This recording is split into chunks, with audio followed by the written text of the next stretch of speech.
G'day ladies and gentlemen, my name's Ken Fodder. Welcome to Darktide. We're now in the full release. I was supposed to make like a whole bundle of videos for this game, but I do apologize. So, we shall start from the top with my breakdown of the pre-beta, or the closed beta, the pre-beta, and then my reaction outside of anything that has been restricted to the general public. So, closed beta, as I'm fairly certain most of you were aware, at least for me, went relatively smoothly. I did a whole bundle of videos. It worked out great. I have no complaints there. There were apparently some issues. Anything that I really ran across had already been well documented and well recorded by the time I came to it, so I didn't really have a lot to add there. Basically just had a shitload of fun playing Darktide. Pretty much, especially with some of my friends on Discord and around the place. Yeah, generally all well and pretty good. Gameplay, as far as I was concerned, outside of a few drops, which, you know, it's expected. It's a beta. It wasn't going to be anywhere near as smooth as it is now. Just generally pretty good. Yeah, like I said, most of what the hours that I spent on that, I think it was about 15 hours worth of gameplay in the closed beta. And most of that is pretty well on YouTube, barring a couple hours. I think, what is that? I can't remember how many videos I've got up of the closed beta, but it's a decent amount. Anyway, what did we do next? Oh yeah, the pre-order beta. Pre-order beta launched on the, oh god, what was it? The 14th of November, I think. 2 weeks before launch, basically. And again, lots of fun to be had. There were a few issues, which is why they did the pre-order beta, was just to kind of smooth out any rough bumps. And there's still apparently some issues. I mean, I'm having some problems now myself. Nothing that's completely and utterly game-breaking, but again, there was a lot of fun. I managed to get all of my characters up to... Well, I initially set out with the pre-order beta to get all my characters up to 15. I think I got most of them to around the level 10 mark. So pretty happy about that. And then obviously I've done a bit more playing since the game fully released, and are now well on my way to either 15 or 20 in some cases. Hi, Mr. Ogren. You can definitely tell which is my favorite character so far. But again, no real major complaints from the pre-order beta. Just that I didn't have very many people to play with. But that, thankfully, has been resolved, because the game is now fully launched and I have all the people in the world to play with. Anyone that was waiting for opinions or the full launch or anything like that to properly get started has now obviously either played because they couldn't or didn't have time for the pre-order beta, or has just waited until after launch to buy the game to see if any of their concerns were met. Now, one of the biggest concerns that people had about the pre-order beta was, will our progress carry over? And as you can see, absolutely it did. That was probably one of the biggest things for a lot of the pre-order players was, hey, is any point in sinking hundreds of hours into this if I'm just going to have to start from ground zero? The answer is yes, and no, you won't. Yes, it is worth playing and sinking hundreds of hours into, and no, you won't have to reset your progress. Which is great, because for someone like myself, who has very limited amounts of time, having all of that progress wipe was probably going to be a bit of a deal breaker, especially when it came to playing within the pre-order beta. So that was a lot of fun. There have been not a multitude of updates, but there have been a few just random patches and fixes and things.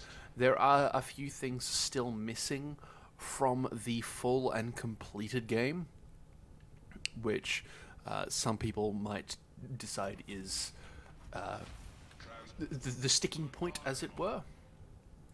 About halfway through, we did get access to a lot So like halfway through the pre-order beta, we got access to things like crafting. So during the closed beta, you'll see me pick up things called Diamantine and Plasteel, is used for this final station, which I never unlocked during the closed beta, but have now obviously sufficiently leveled enough to get access to the Mechanicum Shrine. For those of you who have played Vermintide 2, this is essentially the Forge. It's the Forge, where you'll be able to consecrate your weapons, so basically level them up, going from white to green to blue to purple, I believe, actually, is the next one. Yeah, to purple, to orange, to whatever the final one is. Supposedly there's reds, but I haven't seen one, and I definitely don't have any. So there is that. As you can see here, there's some stuff missing from the final product, but it's coming, we've been told. Opening soon. I understand that obviously they had to get the game out, and oh boy, it's fantastic. They spent a lot of time lovingly crafting details into every inch, nook, and cranny of the everything of this game. I'm pretty happy with it. We've also got what are basically Okri's missions. You get your weeklies. You've got things to spend the reward points on, as well as your loot boxes, because what is a Tide game without a loot box mechanic of some description? As well as just a shop with which to buy stuff. It's like a general in-game shop with which to spend your in-game credits. And then the thing that I am not especially fond of, but really can't complain too hard about, is an actual shop. So like Vermintide, towards the end of its play life, started bringing out cosmetics for actual currency. Darktide has the Commodore's Vestures, which is premium in-game currency which you buy for actual cash. There is no other way to get this stuff. This is what there is. I mean, yeah, they look cool, but whatever. I mean, maybe I might pick up one or two things here, but you don't have to if you don't want to, because there's all of this for in-game currency, which is really bloody expensive. Like, expensive as in the amount of in-game currency that you would have to farm up to buy some of this stuff would be better off spent on buying a shitload of weapons and then running over to the Mechanica Shrine and, you know, forging, crafting, and generally just having some fun trying to find a weapon set that appeals to your playstyle, which I've been told mine is stand and deliver. Basically, plunk yourself down in a spot and hope for the best, which I'm okay with. So, pre-order, yeah, went off pretty well without a hitch. Didn't have any drops. I had some, like, as in I didn't completely drop from the game. Towards the end of the second week, I had one issue where I loaded into, like, 2 maps, fell through the world, and then completely disconnected to the point where I believe during one stream it actually crashed Discord. Not only did Darktide die, but also my stream went down. So that was fun. And it's been pretty stable for me since the official launch. There have been some maps where it's been a bit of an issue. Just when, like, say, like a horde spawns along with a boss, and you have just a lot of stuff going on screen. Like, it's very visually a lot. Sorry, words are hard. I'm trying to come up with, I'm trying to reach into the depths of my mind to find words to explain things. And the sleep deprivation is kicking in a big way. So I will use small words rather than big ones. I think it's either the Spire side or one of the ones that sends you outside. I don't think it's the railway station. I'm fairly certain it's the Vault Spire side. On usually Malice difficulty, or I mean, I've tried playing Heresy, but I'm not that good yet. So Malice difficulty or higher. Sometimes I will have frame drop where the game gets really choppy. that's really been my only issue so far since the game launched 11 days ago. It's really been only that for me. Obviously, experiences may vary, so you may know of or have watched someone else who had problems beyond my wildest imaginations. However, for me, it's been really stable.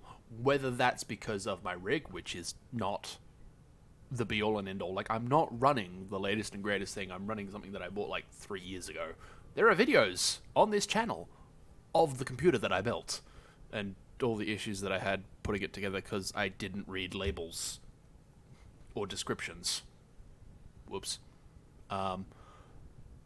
It could also be the time at which I'm playing, given that I am in Australia, and my game time is limited to my evenings, late evenings, so that in and of itself could be one of the prime factors as to why my game isn't having all of the issues that other people's games are having.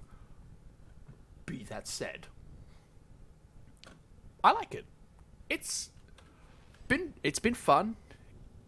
It's stable. For me, at least. Again, the premium currency shop, meh, whatever. You don't have to. There's cosmetics available in the in-game store for in-game currency that you can earn by running maps with your friends. Melk is amusing, if a little grindy. Like, some of them are dead easy, right? Like, 750 dregs with ranged, dead easy.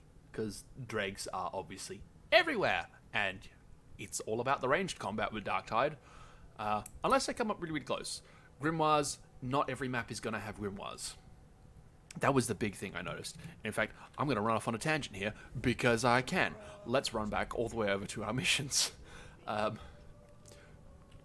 Again, relying on the experience of Vermintide, every map had tomes and grimoires. You had 3 tomes and 2 grimoires on every map that you could collect. Obviously, there was some variation, like if you were doing a Chaos Wastes run, no, they didn't have that. But in general, in the main game maps, yes, every single map had books, 5 books total, plus a whole bunch of other stuff, which meant you had to be really kind of picky about whether or not you were going to pick them up, whether if you thought you couldn't make it without a certain piece of equipment, be it, you know, like a potion or a health pod or health pack or that kind of thing. And one of the maps we'll go into, and that's a whole nother video. But for Darktide, they've actually got selected secondaries, and as you can tell, the maps change. So if I quick play, it could throw me into any one of these with any number of people. Like, if we look at this one, right? It's the primary objective. If I go over to here, there's a secondary objective. Recover scriptures. These are essentially the tomes of Darktide, and they will only spawn in missions with secondary objectives. However, the secondary objective might be different. Oh look, this one has grimoires, which basically they act to be exactly the same as the grimoires in Vermintide. They will take up some of your health, and again, if you have a grimoire or a scripture, you can't. Well, that's the thing, right? The grimoires and the scriptures take up the same slot within your in-map inventory, I guess you could call it. Like, you've got your primary, your secondary, your grenades, and then there's a 4th slot where you can carry things like Medicaid packs or ammo crates, or a grimoire or a scripture. Now, because grimoires and scriptures don't spawn on the same maps because they're secondary objectives and it's one or the other, they fill the same slot as a Medicaid pack or an ammo crate. So you get a choice to make whether or not, you know, you take both all 3 scriptures, both grimoires, or you take the other stuff that all spawns within the map. So they pretty well function the same, as that they take up a slot, but they also function differently for Vermintide, is that scriptures and grimoires take up the same slot as your Medicaid pack, your medic pack, and your ammo crates, which is probably why you can only have one or the other on any given map with a secondary objective. And then obviously there are ones with special stuff like this, or there's another one where it's the yellow arrows is up or down in terms of horde spawning, which is something that they introduced special conditions for maps during Chaos Wastes in Vermintide. I hope I'm explaining this correctly because, oh man, there's a lot to cover, and yeah, it is what it is. So I hope I've explained scriptures and grimoires properly. So again, not you, go away. I want the other guy, Milk. So they've basically split. Yeah. So like your scriptures and your grimoires are going to take some time because not every map has them, and sometimes your mission layout may not have any of those maps in it. Complete 3 missions with no player deaths depends on the team and what difficulty you're playing on. And the secondary objectives again is your books. So that one can be completed while doing these 2. This one can be completed while doing any of them. And then once you've done all 5, you get like 1,000 coins. So it's like, that plus all the other ones. So you can end up with quite a hefty chunk of these, whatever they are, tokens, Inquisition tokens, something. And you can also re-roll them as well. So if you think like you're never going to be able to get 12 grimoires because either your team's not up for it or you're having a bit of trouble with your solo play, you can just replace the task with something else, and it doesn't cost you anything currently, which is nice. It will just take a moment. So the grimoires got replaced with 15 missions. Yeah, I mean, like you can do. It doesn't, I think, have a difficulty. Like the missions themselves have a complexity rating. Like how complex is this going to be to do? Like this is going to take some time. It's a medium complexity. This requires you to run multiple scripture runs and complete that. Right? You've actually got to go from the beginning of the map to the end of the map with the scripture in your pocket to complete it. You can't just pick it up and then die and the map ends and it's like, oh look, I've got the mission. No, you actually have to like complete the map. So, and then this one again is you've got to complete the map for this one to fire. So, which can be difficult or dead easy depending on your level and what difficulty you're playing. Because I don't believe it's locked to any particular. I'm fairly certain you should be able to run a map of a difficulty with a secondary objective on it. However, that could be problematic because I don't think I've ever seen a level 1, which is the easiest, or sedition level map run with a secondary objective. I'm fairly certain I've seen a 2, but definitely 3s, 4s, and 5s are the ones with the secondaries on it. And yeah, I mean, like look at the payout, right? It's definitely worth it. So you are going to be running higher difficulty level maps in order to complete some of those missions. The other thing that I'm really enjoying is the Forge, for lack of a better term. I can't wait for the other 3 to open, because that would be great, and it'll hopefully be sometime within the next 2 to 3 months. That'd be nice, because honestly, just saving up enough plasteel and diamantite to consecrate a weapon all the way up is going to be a slog and a half in and of itself. Like, that's going to be nuts. But again, running through the map, searching through all the corners, looking for books, looking for crafting materials is really enjoyable, because the maps aren't just simply A to B. They have multiple levels as well. Like, you could be running through the center of a map and see a walkway that one of your friends is on. You're like, wait, how did you get up there? And it's a ladder in some esoteric corner, way out of the way of where you would normally be, because you've been fighting a horde, and all of a sudden they're up there, you're down on the ground, you're like, wait a minute. And then all of a sudden they've found, like, an ammo box, or a book, or diamantine, or plasteel. Fairly certain I'm saying diamantine wrong. Probably beside the point. But nevertheless. Anyway, quickly to wrap up, closed beta was fun as hell. The pre-order beta was also fun as hell, and I only had one issue, which was the falling through the world and dropping, and then the falling through the world and it crashing not only the game, but also OBS. And that only ever happened once, I might add. And then, following final launch, crafting is fun as hell. The in-game shop prices for the currency that you can earn running maps are pretty reasonable. The premium currency for actual real-world cash is meh, whatever, buy it, don't, nobody gives a shit. It's not forcing you to, because it's cosmetic only. There's no play to win. Missions are fun. Finding shit in the maps is, like, amusing to no end. And then the weapons. The weapons. Oh my god, that is another video. We will talk about the weapon variety in another video. I have some thoughts on that. But that is all for now. My name's Cannon Fodder. This is Darktide 40, set in the Warhammer 40K universe. Please like, comment, share, and subscribe. And I will see you in Tertium Hive.